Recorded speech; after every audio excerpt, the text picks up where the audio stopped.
Viewers, इसी topic को English में देखने के लिए देखिए दृष्टि आईएएस इंग्लिश यूट्यूब चैनल। दृष्टि आईएएस के टू द पॉइंट प्रोग्राम में आपका स्वागत है। आज का हमारा टॉपिक है सस्टेनेबल फाइनेंस। आइए जानते हैं कि ये चर्चा में क्यों है। हाल ही में अंतर्राष्ट्रीय वित्तीय सेवा प्राधिकरण यानी IFSCA द्वारा गठित एक समिति ने सस्टेनेबल फाइनेंस पर अपनी रिपोर्ट प्रस्तुत की है। चलिए अब जानते हैं कि सस्टेनेबल फाइनेंस क्या है। इसे निवेश निर्णयों के रूप में परिभाषित किया गया है जो किसी आर्थिक गतिविधि या परियोजना के पर्यावरणीय, सामाजिक और शासन यानी ESG कारकों को ध्यान में रखते हैं। पर्यावरणीय कारकों में जलवायु संकट का शमन या स्थायी संसाधनों का उपयोग शामिल है, जबकि सामाजिक कारकों में मानव और पशु अधिकार, साथ ही उपभोक्ता संरक्षण और विविध भर्ती प्रथाएं शामिल हैं। वहीं शासन कारकों में सार्वजनिक और निजी दोनों संगठनों के प्रबंधन, कर्मचारी संबंध और क्षतिपूर्ति प्रथा आदि शामिल हैं।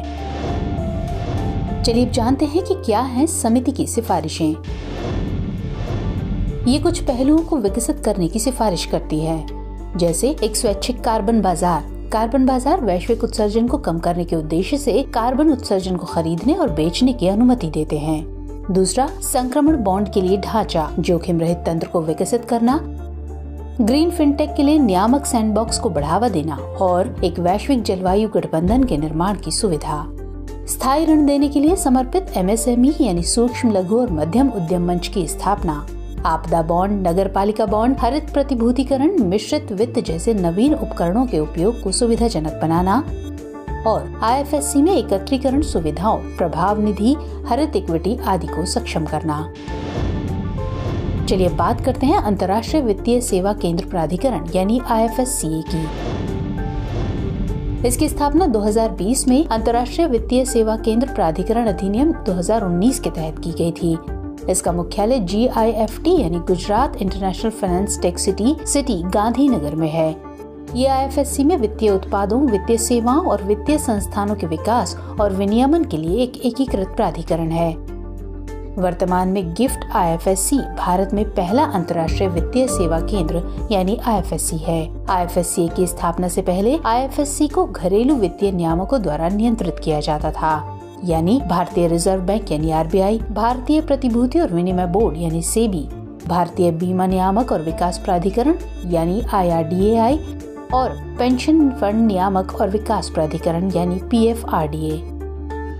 इसके सदस्यों की बात करें तो इस प्राधिकरण में 9 सदस्य होते हैं जिन्हें केंद्र सरकार द्वारा नियुक्त किया जाता है। इसमें शामिल हैं प्राधिकरण के अध्यक्ष, RBI, SEBI, IRDAI और PFRDA से प्रत्येक का एक सदस्य, वित्त मंत्रालय से 2 सदस्य। इसके अलावा 2 अन्य सदस्यों को एक चयन समिति की सिफारिश पर नियुक्त किया जाता है।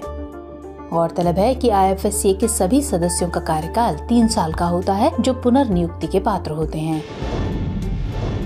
चलिए अब नोट करते हैं आज का अभ्यास प्रश्न। अंतर्राष्ट्रीय वित्तीय सेवा केंद्र प्राधिकरण यानी IFSCA के संबंध में निम्नलिखित कथनों पर विचार कीजिए। कथन 1, इसकी स्थापना 2020 में अंतर्राष्ट्रीय वित्तीय सेवा केंद्र प्राधिकरण अधिनियम 2019 के तहत की गई थी। और कथन 2, ये IFSC में वित्तीय उत्पादों, वित्तीय सेवाओं और वित्तीय संस्थानों के विकास एवं विनियमन के लिए एक एकीकृत प्राधिकरण है।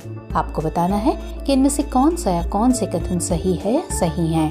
ऑप्शन है A केवल 1, B केवल 2, C 1 और 2 दोनों, या फिर D न तो 1 और न ही 2।